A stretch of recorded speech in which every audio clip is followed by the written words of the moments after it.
the Murphy Center is a one-stop shop resource center for anyone who is homeless or near homelessness. So we try to have as many services available in one location as possible.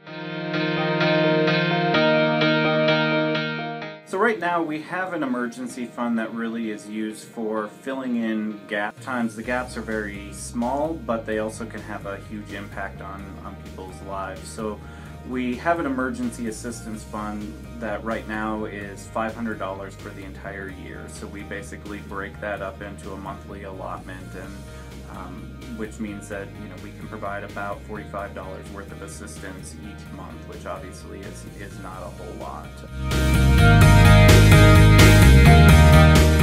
By being able to expand that fund, it will allow us to do a variety of different things. It would allow us to provide gas vouchers, prescription assistance, help for people to get IDs so that they can actually obtain employment. That $10.50 that people have to pay to get the ID really can be a huge barrier for them, especially since they can't get employment or some benefits until they have that ID. Just a wide variety of kind of little things that right now aren't being covered but really can make all the difference in the world between whether or not somebody is able to get back into stable housing. A father had actually joined the military, but then due to an injury outside of the military, he became disabled and was unable to remain with the military, but he hadn't served long enough to actually qualify for any benefits.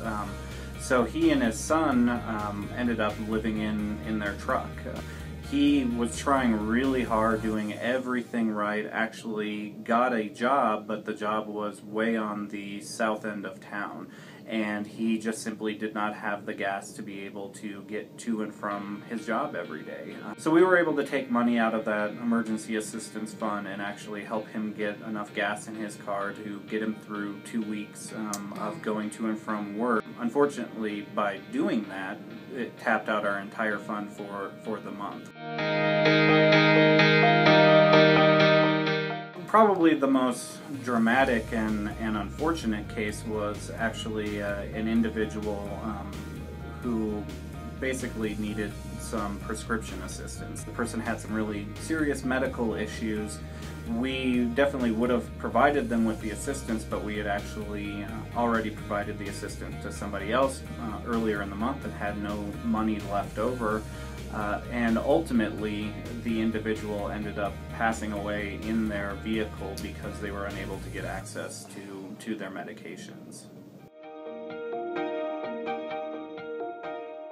We have a little bit more in the fund during the winter months when the assistance really can mean the difference between life and death. We probably get people who are coming in 3, 4, 5 times a day who are looking for assistance. It's a really tiny percentage that we actually use the fund for.